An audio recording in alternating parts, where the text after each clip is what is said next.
बिस्मिल्लाहिर्रहमानिर्रहीम। अस्सलाम वालेकुम नाज़रीन, आप यूट्यूब चैनल देख रहे हैं। मैं इमरान खान हूँ। कुछ चीज़ें इमरान खान साहब ने अपनी पार्टी को बताई थी, वो तफसीलात अब सामने आ रही हैं रफ्ता रफ्ता, क्योंकि मैंने कुछ सोर्सेज से रब्ता किया, फिर उनको रिकन्फर्म किया चीज़ों को। तो एक तो इमरान खान साहब ने नोटिस लिया था, शिबली फराज साहब का एक बयान छप गया था डॉन अखबार में कि 31 तारीख की कोई ऐसी हार्ड डेडलाइन नहीं है कि 31 जनवरी के बाद मुज़ाकरात नहीं होंगे, 31 जनवरी के बाद भी मुज़ाकरात हो सकते हैं। बाद में शिबली फराज साहब ने कहा कि जी मैंने कोई ऐसा स्टेटमेंट दिया नहीं, सियाको सबाक से हटाकर डॉन ने उसको छाप दिया था।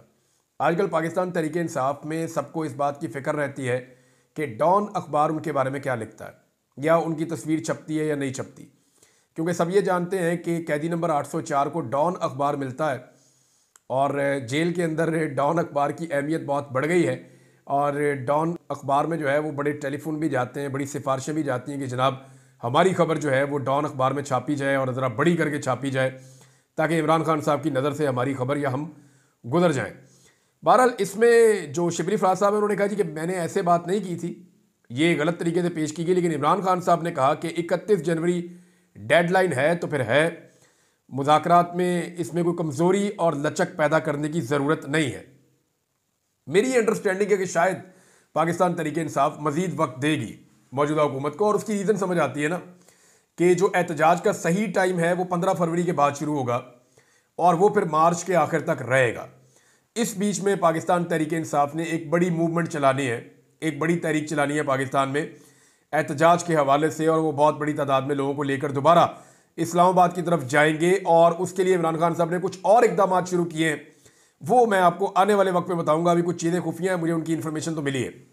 मोहसिन नकवी से जो पुरतपाक मुलाकातें होती हैं खैबर पख्तूनख्वा के वज़ीर आला की, उस पर इमरान खान साहब ने माइंड किया और उन्होंने कहा कि सूबा चलाने के लिए अगर इस शख्स को मिलना भी पड़े तो एहतजाजी किस्म की मुलाकात होनी चाहिए।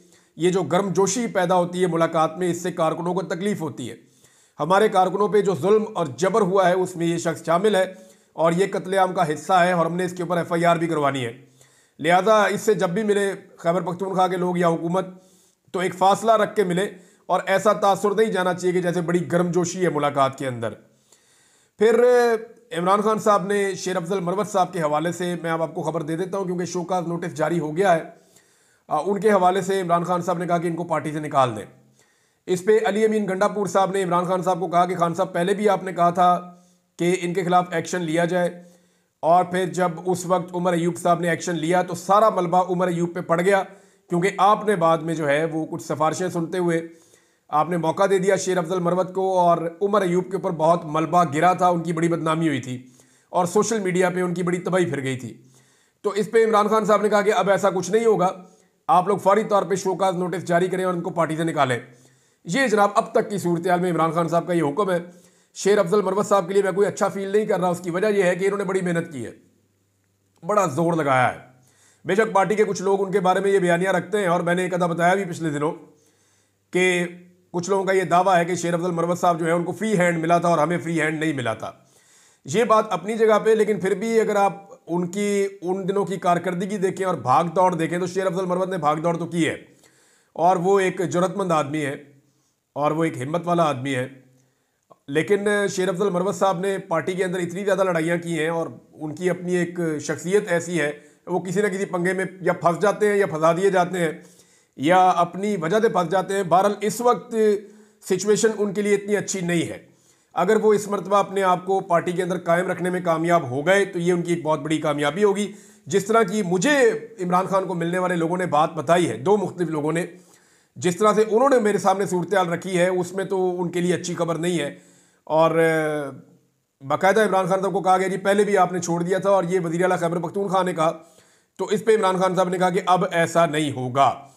दूसरी एक और चीज़ बड़ी कंफर्म की गई है कि इमरान खान साहब ने कहा कि मैं किसी से मुलाकात नहीं करूंगा, ऐसे किसी बंदे से जो मुझे मिलने की ख्वाहिश रखता है।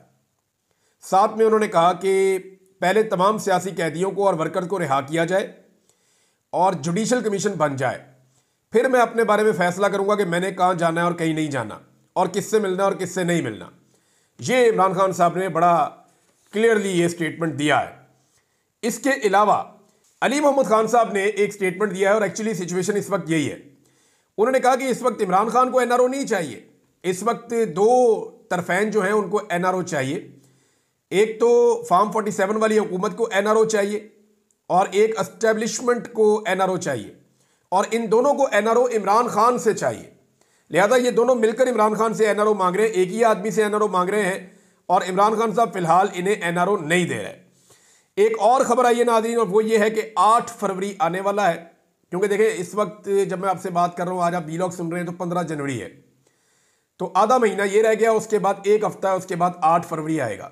8 फरवरी को हफ्ते का दिन है, यानी वीकेंड है, छुट्टी का दिन है। उस दिन पाकिस्तान तहरीक इंसाफ इमरान खान साहब की हदायत पे एक बहुत बड़ा एहतजाज लॉन्च करने जा रही है। 8 फरवरी को पाकिस्तान तहरीक इंसाफ पूरे मुल्क में एहतजाज करेगी, बहुत बड़ा एहतजाज करेगी, क्योंकि इसको ब्लैक डे के तौर पे पाकिस्तान तहरीक इंसाफ मनाएगी। और इस दिन जितने लोगों का वोट छीना गया, यानी जितने लोगों ने वोट डाला और उन्होंने वोट डाला किसी और को, और बाद में फॉर्म 47 के मुताबिक हुकूमत किसी और को दे दी गई, उन तमाम लोगों को, वोटरों को इमरान खान साहब ये पैगाम भिजवाएंगे कि आप अपने मैंडेट की वापसी के लिए निकलें और निकलकर एहतजाज रिकॉर्ड करवाएं। तो 8 फरवरी को पहले भी इनकलाब आया था 2024 में। मैं उसको इसलिए इनकलाब कहता हूं कि अगर कोई सॉफ्ट रेवोल्यूशन हो सकती है तो वो वोट की पर्ची के जरिए से आती है, और वो आ चुकी है। यानी इस वक्त पाकिस्तान में ज़्यादातर हुकूमतें जाली है। जो आपका सदर पाकिस्तान है वहाँ से आप शुरू हो जाएं तो वो जाली MNAs और MPAs के इनके वोटों से वो बना हुआ है। अगर आप वज़ीर आज़म पे आ जाएँ तो वो 18 सीटों वाला है, वो भी ज़बरदस्ती और जाली का बना हुआ है। अगर आप हुकूमतों के ऊपर आ जाएँ तो पंजाब हुकूमत, फेडरल गवर्नमेंट और बलूचिस्तान गवर्नमेंट, ये तीनों तो स्ट्रेट अवे 2 नंबर तरीके से बनी है। जबकि सिंध हुकूमत में भी पाकिस्तान पीपल्स पार्टी को हुकूमत बनाने में बड़ी दुश्वारियों का सामना करना पड़ता अगर फ्री एंड फेयर इलेक्शन हो जाते तो। अब सूरत हाल ये है कि 8 फरवरी को ब्लैक डे मनाया जाएगा, पूरे मुल्क में एहतजाज होगा। हर वो शख्स जिसके वोट के ऊपर डाका डाला है वो बाहर निकलेगा, और ये हफ्ते का दिन है, वीकेंड का। तो इस पे इमरान खान साहब एक बड़े एहतजाज का मंसूबा बना रहे हैं, और ये आपको आने वाले वक्त में पता चल जाएगा। एजाज चौधरी साहब के प्रोडक्शन ऑर्डर्स को लेकर यूसुफ रज़ा गिलानी साहब बड़े दिल बर्दाश्ता हो गए। यानी पहले उन्हें खुद ही इशारा दिया गया, ठीक है आप ये कर सकते हैं, और इशारे के बगैर तो आपको पता है ये निज़ाम कोई काम नहीं करता, चाहे पीपल्स पार्टी है, चाहे PMLN है, चाहे सदर है, चाहे वज़ीर आज़म है, ये सारे तुफैलिए हैं। ये एस्टेब्लिशमेंट के तुफैल इक़्तिदार में आ गए हैं, क्योंकि एस्टेब्लिशमेंट का इमरान खान के साथ झगड़ा था, तो इमरान खान के झगड़े से फ़ायदा उठाते हुए इन्होंने एस्टेब्लिशमेंट के तुफैल हुकूमतें ले ली हैं। कोई सदर बन गया, कोई वज़ीर आला बन गया, कोई वज़ीर आज़म बन गया, और कोई वज़ीर बन के बैठ गया, और कोई प्रोटोकॉल्स वैसे ही इंजॉय कर रहा है। तो ये जो तमाम लोग हैं ये बगैर इशारे का कोई काम नहीं करते। अब गिलानी साहब बहुत दिल बर्दाश्त है कि जनाब पहले हमें ग्रीन सिग्नल दिया गया, उसके बाद जब मैंने प्रोडक्शन ऑर्डर जारी कर दिया एजाज चौधरी का तो मुझे शर्मिंदा करवाया जा रहा है। एक जो सुपरिटेंडेंट ऑफ जेल है वो मेरी बात नहीं सुनता, ऊपर से उन्होंने लेटर भी जारी कर दिया, जनाब जाओ जाके जो है वो महकमा दाखिला से बात करो, होम डिपार्टमेंट से, उसके बाद हमारे पास आना। तो चेयरमैन सेनेट की औकात इतनी रह गई है कि वो अपने आईने पाकिस्तान और कानून के मुताबिक वो अपने प्रोडक्शन ऑर्डर जारी करता है, जैसे कि हमेशा होते रहे। शहबाज शरीफ के लिए जारी होते थे, वो पहुंच जाते थे असेंबली। हमजा शहबाज के लिए हमेशा प्रोडक्शन ऑर्डर जारी होते रहे, परवेज इलाही पंजाब में करते रहे, स्पीकर थे, वो पहुंच जाते थे असेंबली। लेकिन यहाँ पे जो चेयरमैन सेनेट है उनके जो प्रोडक्शन ऑर्डर उन्होंने जारी किए उनको रद्दी की टोकरी में फेंक दिया मरियम नवाज ने, और उन्होंने जनाब एजाज चौधरी साहब को सेनेट के इजलास में नहीं आने दिया। अब वो बड़े दिल बर्दाश्त हैं, वो वहाँ पे आए भी नहीं दोबारा, और उन्होंने ये शिकायत की है। तो मोहसिन नकवी ने मेरी इतला के मुताबिक उन्हें यकीन दहानी करवाई है कि जनाब आपके प्रोडक्शन ऑर्डर पे जो है वो जल्द अमल दरामद हो जाएगा, आपको हम ज़्यादा देर तक शर्मिंदा नहीं करवाएंगे। अब नाज़रीन अजीबोगरीब खबरें रोज़ाना आती हैं, उनमें से एक बहुत अजीबोगरीब खबर मेरे पास है, वो पहले मैं आपको बता दूं, वो ये है, और ये खबर दी है 2 लोगों ने। एक तो फैसल चौधरी साहब हैं, इमरान खान साहब के लॉयर, और दूसरा कमल शोजब साहिबा। ये बताते हैं जी कि 9 मई के जो गवाहियाँ पेश की जा रही हैं और जो शवाहिद पेश किए जा रहे हैं उनमें एक सील पैक, सील बंद, यानी उसको कहते हैं, वो एक लिफाफा होता है प्लास्टिक का, उसके अंदर सील कर देते हैं ना चीज़ों को, तो ये सबूत पेश किए जाते हैं। तो बतौर सबूत एक मोबाइल फ़ोन पेश किया गया जो पिछले 1.25 साल से पूरा चार्ज है। यानी आप अंदाज़ा करें कि जो मोबाइल फ़ोन बतौर सबूत पेश किया गया वो फुल चार्ज है। यानी किसी वक्त अगर उससे तहकीकात की गई हैं तो उसके बाद उसको सील कर दिया गया ना। अब वो सील चीज़ को चार्ज तो नहीं किया जा सकता, लेकिन एक ऐसी बैटरी ईजाद की गई है कि वो फुल चार्ज है। इससे पहले हम लतीफ़े सुनते रहे हैं कि पुलिस वाले मेज़ के नीचे छुप गए, पर्दे के पीछे छुप गए, कुर्सी के नीचे लेट गए, और पुलिस वालों ने वहाँ पे लेट के छुप के 4 खुफिया बैरियर्स पार करके सलमानी टोपी पहन के उन्होंने आके इमरान खान साहब का सारा मनसूबा सुन लिया। तो मज़ाइका खेज किस्म के स्टेटमेंट ये पहले भी देते रहे हैं। कोई शवाहिद 9 मई के ऐसे अब तक जमा नहीं करवा पाए जिनके बदौलत या जिनकी वजह से इमरान खान साहब को फिक्स किया जा सके, और कोई एक ऐसी गवाही भी इनको अभी तक नहीं मिली। यानी इतने सारे बंदे जो हैं वो मिलिट्री कोर्ट से उनको सजाएं हुई हैं, और मिलिट्री कोर्ट जितनी मुतनाज़े बन गई हैं, यानी मुझे हैरत हो रही है कि अपने बनाए हुए आईनी बेंच के अंदर मिलिट्री कोर्ट को वहां डिफेंड करना मुश्किल हो गया। वहां पे जो जजेस सवालात उठा रहे हैं, ख्वाजा हारिस साहब जवाब ही नहीं दे पा रहे, एक सवाल का जवाब ठीक नहीं आ रहा। यानी वहां पे सवालात किस नौयत के उठाए गए, आप हैरान हो जाएंगे कि जनाब इससे पहले और बहुत सारी चीजें वो मिलिट्री कोर्ट में क्यों नहीं गई। बहुत सारे केसेस जजों ने निकाल के सामने रख दिए और उसका किसी के पास कोई जवाब नहीं था। तो टेक्निकल चीजें बहुत सारी निकाल के रखी, बहुत सारी पुरानी मिसालें निकाल के जजों ने सामने रखी। जो चीज जज साहिबान पूछते हैं उसका जवाब ही नहीं होता, और कोई सबूत अभी तक कंक्रीट वहां पे ऐसा नहीं रखा जा सका जिसकी बुनियाद के ऊपर, या कोई ऐसे दलाइल नहीं दिए जा सके जिसकी बुनियाद के ऊपर जस्टिफाई किया जा सके। सिर्फ जस्टिस अमीनुद्दीन खान साहब हैं और वो दिलो जान से मिलिट्री कोर्ट की हमायत में उनके आते हैं जो रिमार्क्स हैं। अदरवाइज बाकी सारे रिमार्क्स जो हैं वो दूसरी तरफ के ऐसा लगता है कि मिलिट्री कोर्ट्स के सारे अगेंस्ट हो गए हैं। और अगर ये उड़ जाता है सारा मामला तो फिर इन लोगों के 2 साल वापस कौन करेगा, जिन्होंने इस तकलीफ में और अजियत में ये 2 साल गुजारे हैं कैद के अंदर, इनके 2 साल वापस कौन करेगा। अब एक और खबर है जनाब, वो ये है कि बिलावल को हलफ बर्दारी का दावतनामा मिल गया, और पाकिस्तान पीपल्स पार्टी में भंगड़े हैं, खुशियां हैं, लुडियां हैं कि बिलावल जरदारी को दावतनामा मिल गया सदर ट्रंप की हलफ बर्दारी का। अब ये इसके लिए बड़ी कोशिश की गई है, बड़े हाथ पांव मारे गए हैं, बड़ी लॉबिंग की गई है, बड़े बंदे इस्तेमाल किए गए हैं, बड़ा पैसा इन्वॉल्व किया गया है, और बिलाखिर बिलावल जरदारी के लिए हासिल कर लिया गया है एक दावतनामा। लेकिन मैं आपको ये चीज़ बता देता हूं कि बिलावल को हुकूमत का हिस्सा नहीं बताया गया। यानी मौजूदा हुक्मरान जो हैं वो अभी तक पूरी कोशिश कर रहे हैं कि उन्हें कुछ दावतनामे मिल जाएं और वो जाएं और जाकर ट्रंप की हलफ बर्दारी के अंदर शामिल हो जाएं। लेकिन अगर ट्रंप से इनकी मुलाकात होती है और ट्रंप अगर वहां पे 2 जुमले बोल देते हैं इमरान खान के बारे में, तो इनका प्रोग्राम पूरी तरह से बढ़ जाएगा। लिहाजा बिलावल को तो फिलहाल मिल गया है, हुक्मरान बदस्तूर कोशिश में है कि किसी तरह ट्रंप की हलफ बर्दारी का दावतनामा मिल जाए। लेकिन इससे होगा क्या, यानी इससे इनको कोई फायदा पहुंचेगा? तो मुझे ऐसा नहीं लगता कि इन चीज़ों से इनको कोई फायदा पहुंचने वाला है। इस वक्त जो इमरान खान साहब की लड़ाई है वो एक्चुअली तो ऐसा लगता है कि एस्टेब्लिशमेंट के साथ है। मैं नॉर्मली ऐसे बात नहीं करता, लेकिन हमारे बड़े सीनियर सहाफ़ी हैं और मैं उनका बड़ा एहतराम करता हूँ, रऊफ़ कलासरा साहब, उन्होंने एक स्टेटमेंट दिया है तो आज मैं चाहता हूँ कि मैं थोड़ा सा उस पर एक तजिया दे दूँ। रऊफ़ कलासरा साहब फरमाते हैं कि इमरान खान को एस्टेब्लिशमेंट को आई एम सॉरी कह देना चाहिए। यानी इमरान खान साहब को कह देना चाहिए एस्टेब्लिशमेंट को कि आई एम सॉरी। कौन सा आसमान गिर जाएगा? तो इस पे उनसे सवाल किया गया, मंसूर खान साहब ने किया कि सॉरी कहने से उनकी सियासत को धचका नहीं लगेगा, घाटे का सौदा नहीं है। तो उन्होंने कहा मैंने ज़िंदगी में 3-4 मरतबा सॉरी कहा लेकिन मुझे कोई नुकसान नहीं हुआ। बात ठीक है, बंदे से गलती हो जाए तो बंदे को सॉरी कह देना चाहिए। मैंने भी जाके जो हमारे बलोच बहन भाई हैं उनसे सॉरी कहा था कि जी मेरे से गलत जुमले निकले मेरे मुंह से, मैं आपसे माफ़ी चाहता हूँ। लापता और जबरी तौर पे गुमशुदा लोगों का जो एक मामला है उस पर मुझे बड़ी तकलीफ़ है। मैं सारी ज़िंदगी इसके लिए बोलता रहूँगा और कोशिश करता रहूँगा, इस व्लॉग में भी बोलूँगा। अभी एक इन्फॉर्मेशन आई है। लेकिन मेरा रऊफ़ भाई से एक सवाल है, वो ये है कि कभी क्या हम एस्टेब्लिशमेंट से मुतालबा नहीं कर सकते कि वो सॉरी करें? यानी मेरे से कौन माफ़ी मांगेगा?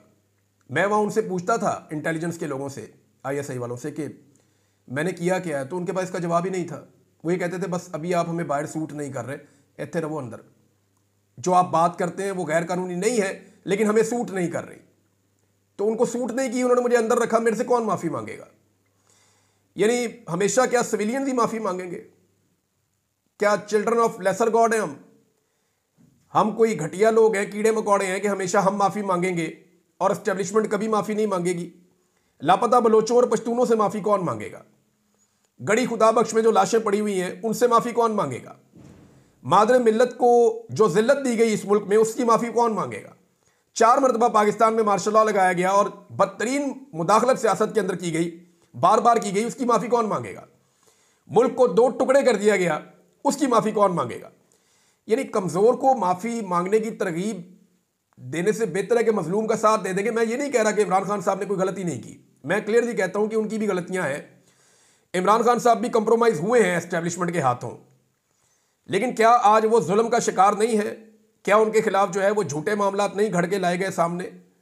तो इस वक्त इमरान खान साहब को ये मशवरा देना कि एस्टेब्लिशमेंट से वो माफ़ी मांगे, मेरे ख्याल में एस्टेब्लिशमेंट को भी हमें कहना चाहिए कभी कि वो भी माफ़ी मांगे जो कुछ उन्होंने इस मुल्क में गलत किया, जो जुल्म और जबर उन्होंने किया। यानी कम से कम जो जबरी तौर पे लापता लोग हैं पाकिस्तान भर में, और ये पॉलिसी कभी काम नहीं करेगी, इससे बहुत तकलीफ होती है लोगों को। तो इन चीज़ों के ऊपर कभी एस्टेब्लिशमेंट को भी हमें कहना चाहिए कि वो भी माफ़ी मांगे कौम से, और माफ़ी मांगने के बाद जो है वो आगे बढ़े। जिन लोगों के साथ ज्यादती हुई, खास तौर पे शहीद अरशद शरीफ के साथ जो कुछ हुआ इस मुल्क में, उस पर माफ़ी कौन मांगेगा? यानी वो उसका पॉइंट ऑफ व्यू था ना अरशद शरीफ का, वो अपना पॉइंट ऑफ व्यू दे रहे थे, लेकिन उनको मजबूर किया गया कि वो इतने परेशान हो गए कि मुल्क छोड़कर बाहर चले गए। साबिर शाकिर से माफ़ी कौन मांगेगा?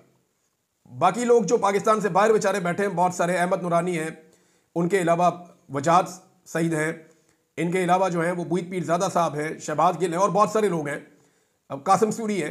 ये जो लोगों को पाकिस्तान छोड़ना पड़ गया झूठे मुकदमात की वजह से, इन लोगों से माफ़ी कौन मांगेगा? और पहले भी लोग पाकिस्तान से बाहर जाते रहे छोड़ छोड़ के, PMLN के दौर में भी, PTI के दौर में भी, पीपल्स पार्टी के दौर में भी। यानी हमेशा क्या सियासतदान माफ़ी मांगेगा और कमज़ोर आदमी माफ़ी मांगेगा? एस्टेब्लिशमेंट को भी अपने किए की माफ़ी मांगनी चाहिए, और उनको भी हमें यह मशवरा देना चाहिए कि वो माफ़ी मांगे। सेनेटर कामरान मुर्तज़ा साहब ने एक स्टेटमेंट दिया बलूचिस्तान के हवाले से, और ये बहुत इंपॉर्टेंट है। उन्होंने कहा कि बलूचिस्तान में लोगों को उठाए जाने का अमल तेज हो गया है। गैर कानूनी तौर पर लोग उठाए जाते हैं जिनका इल्ज़ाम सिक्योरिटी फोर्सेस पर लगता है। यानी इल्ज़ाम तो सिक्योरिटी फोर्सेस पे आता है, डायरेक्टली उनकी फैमिलीज कहती हैं। और इसमें जो उन्होंने ये कहा कि ज़्यादा लोग अब उठाए जा रहे हैं, और ये बात उन्होंने उस वक्त कही जब 2 दिन पहले chief justice of Pakistan Yahya Afridi साहब ने बताया कि जनाब, मैंने बलूचिस्तान के अंदर जो चीज़ें सुनी हैं लापता अफराद के हवाले से, उससे मैं हिलकर रह गया हूँ। और साथ ही जो है वो सेनेट के अंदर एक सेनेटर ये स्टेटमेंट दे रहे हैं कि बलूचिस्तान से लोगों को अगवा करने का सिलसिला पहले से ज़्यादा तेज़ हो गया है। तो इन चीज़ों को अगर आप इकट्ठा करें तो पाकिस्तान कोई दुरुस्त सिमत में तो नहीं जा रहा। चीफ जस्टिस एक चीज़ पे नोटिस लेना चाहते हैं, और दूसरी तरफ जो है वही चीज़ पाकिस्तान में बढ़ती चली जा रही है।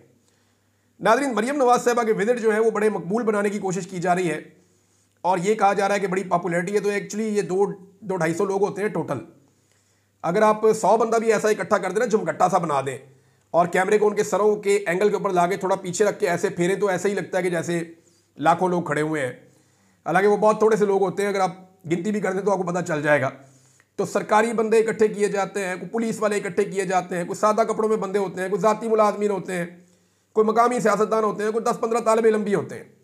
तो उनके साथ जपियाँ डाल के जो है वो ये तस्वीरें और वीडियोज़ वायरल की जा रही हैं। ये हो क्यों रहा है?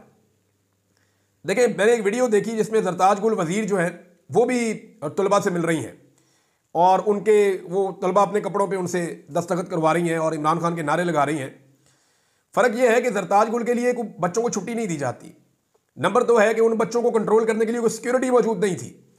तीसरा, अगर आप बच्चों के चेहरों के ऊपर फ़र्क देखें तो बच्चे खुशी के साथ खुद नारे लगा रहे थे, खुद आकर ये चीज़ें कर रहे थे। मैं अभी आपको फिर ये कहता हूँ कि ये टिकटॉकर्स जितने मर्जी ड्रामे कर लें, इस वक्त आज़ादाना माहौल में इनकी औकात ये है कि ये पूरा टब्बर मिलकर अंदरून शहर के अंदर लाहौर में, क्योंकि मैं यहाँ लाहौर का रहने वाला हूँ, तो मैं लाहौर में आपको ये चैलेंज कर देता हूँ, और खुला चैलेंज है कि अंदरून शहर के अंदर ये पूरा शरीफ खानदान का टब्बर मिलकर 1 हफ्ता जोर लगाने के बाद, सरकारी वसाइल इस्तेमाल करने के बाद एक जलसा कर ले, और उसके बाद सिर्फ आलिया हमजा को 1 दिन दे दें 24 घंटे का फ्री हैंड, और फिर आपको पता चल जाएगा कि आपकी मकबूलियत कहाँ खड़ी है। इस खानदान ने लाहौर तक के अंदर अपनी सियासी कब्र खुद खोद दी है, और अब आम आदमी और नौजवान नस्ल इनके साथ बिल्कुल नहीं है। पहले नाज़रीन मुझे समझ नहीं आ रही थी कि ये एक्चुअली ये ऑप्टिक्स क्रिएट क्यों कर रहे हैं। ये चीज़ें तो जाके इलेक्शन के करीब की जाती हैं। ये अचानक से मरियम नवाज को क्यों लॉन्च किया गया है? थोड़े अरसे में बताया जा रहा है कि नवाज शरीफ को री लॉन्च किया जाएगा, तो मरियम को क्यों निकाला गया? क्यों इदारे, तालीमी इदारे, बच्चे, ये ऑप्टिक्स क्यों क्रिएट किए जा रहे हैं? इतना पैसा खर्च कर रहे हैं, इंतजामिया का जोर लगा रहे हैं। जिस ज़िले में ये जाते हैं वहाँ की पुलिस को, वहाँ की ब्यूरोक्रेसी को मुसीबत पड़ जाती है कि अगर प्रोग्राम के अंदर कोई ज़रा भी खलल रह गया तो हमारी ऐसी तैसी हो जाएगी, हमारी मंजी ठुक जाएगी। वो बेचारे दिन रात एक करके किसी तरह भी उसको पुरअमन तरीके से प्लांटेड किस्म का एक प्रोग्राम करने की बेचारे एक्सरसाइज करते रहते हैं। हुआ ये है कि कुछ अर्सा पहले ये जो टिकटॉकर्स हैं इनको बाकायदा ताना दिया गया है, और इन्हें बताया गया है कि आपको जाली हुकूमत तो दिलवा दी गई, इख्तियारात तो आपको दिलवा दिए गए, लेकिन इसके बावजूद आप पाकिस्तान में अवाम के अंदर कोई हमदर्दी पैदा करने में मुकम्मल तौर पर नाकाम रही और पूरी सपोर्ट आज भी नौजवानों की इमरान खान के साथ है।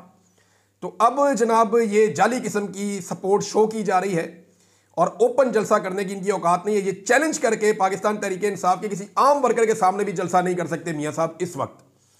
और अभी कुछ सर्वे कंपनी से भी मैं आपको पहले बता रहा हूँ और इदारों से रब्ता किया गया है कि आप कुछ ऐसे सर्वेस करवाएं जिनमें पंजाब के अंदर आपने दिखाना है कि मरियम नवाज की मकबूलियत ऊपर जा रही है पाकिस्तान तहरीक इंसाफ के मुकाबले में। और आने वाले दिनों में अब आप ये सर्वेस भी देखेंगे, इनके ऊपर बाकायदा काम हो रहा है, इनके ऊपर बाकायदा मेरी इतला के मुताबिक जो है वो पैसा भी खर्च किया जा रहा है। और अब जनाब ये सर्वेज आपके सामने आएंगे और बताया जाएगा कि जनाब बड़ी मकबूलियत हो गई है। दूसरी जानिब जो है वो फस्तायत का बाजार गर्म है, वो चीज़ें मैं आपके साथ बाद में शेयर करूंगा। लेकिन आम आदमी से इनकी दूरी का आलम यह है कि वो एक बंदा बेचारा मिलना चाह रहा था वज़ीर आला से सियालकोट में, उसको पुलिस वालों ने चपेड़े मार मार के उसको अरेस्ट कर लिया, उसे गिरफ्तार करके ले गए, वहाँ से हटा दिया उसको। तो आम आदमी से तो ये अपने आप को इतना दूर रखते हैं, जब तक कि प्रोग्राम प्लांटेड ना हो वहाँ मत जाइएगा, वरना आपका प्रोग्राम बढ़ जाएगा। अब तक के लिए इतना ही, अपना ख्याल रखिएगा, अपने इस चैनल का भी। अल्लाह हाफ़िज़।